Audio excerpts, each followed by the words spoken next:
క్రీస్తులో దేవునికి మహిమ కలుగును గాక. నీ కోరికను గురించినటువంటి మర్మం. ఎస్తేరు గ్రంథము 5వ అధ్యాయం 6వ వచనం తెలియజేస్తుంది. నీ కోరిక ఏమిటి, అది నీకు అనుగ్రహింపబడును అని అక్కడ రాయబడి ఉన్నది.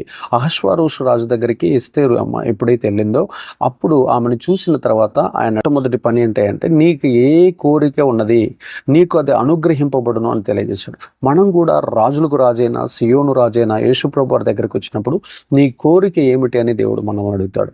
మనకి నీ కోరిక ఎప్పుడైతే దేవునికి బలంగా చెబుతావో, నీకున్న ఆశలు వాంఛలు హృదయ వాంఛలను ఎప్పుడైతే దేవునికి తెలియజేస్తాడో, ఆశపడు ప్రాణాన్ని ఆయన తృప్తిపరిచి నీ కోరికను సఫలీకృతం చేసి నీకు ఆ కోరుకున్న కోరిక నీకు అనుగ్రహించబడేటట్లు దేవుడు నీకు సహాయం చేస్తాడు.